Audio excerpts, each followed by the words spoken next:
Father, we thank you for another opportunity. Please teach us your word once again in the name of Jesus. We'll be briefly, the Lord will be teaching us on intercession. Intercession. Intercession. The first thing God gives us to do as we start spirit business is intercession. That is the first assignment God gives out. What is intercession? Intercession is the art of interceding for others, praying on behalf of others. And a person who engages in intercession is called an intercessor. That you engage in intercession does not make you an intercessor in spirit sense. To an intercessor, intercession is not just a classwork, it is a culture. It is not a temporary work, but a permanent work. You are not an intercessor until intercession becomes your life. To you, it won't be what you do once a while, but an everyday exercise. Intercession is an office in the spirit. Those who occupy that post are called intercessors. Until you are in that office, intercession to you will be just a mere assignment and not a life. It is a lie to call yourself an intercessor when you are not in the office of intercession. The office of intercession is open for everyone. The office of intercession is open for everyone, but you have to be selfless in order to meet up with the requirement. Because it takes only a person that is selfless to be committed to praying for others.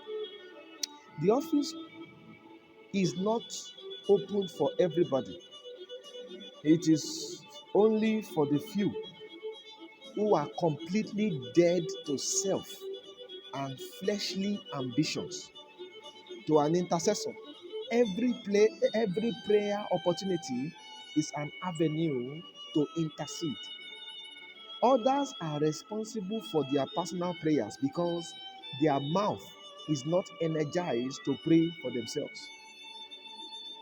That's the definition of an intercessor. They are not committed to pray for themselves. It is others that is committed to pray for them. Their mouth only prays for others, while others takes the responsibility to pray for them.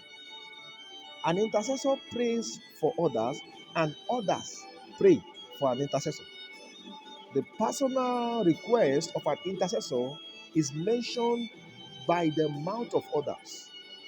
When an intercessor prays for himself, he is committing an error because an order have been defied.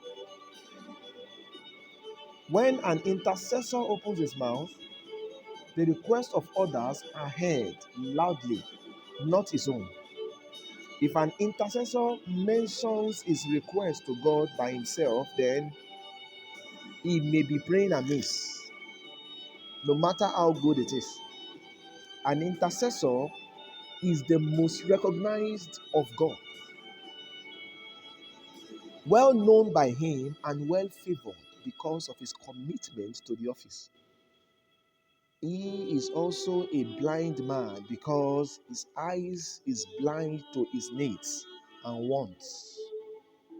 Prayer and worship is his prime weapon. The heartbeat of God is his map and work statement. He knows nothing but the heart of God per time. His joy is in others. His joy is in seeing others being comforted. He doesn't know what it means to envy and jealous. He is a completely strange creature. His work will appear very hard and impossible initially because self is gradually dying.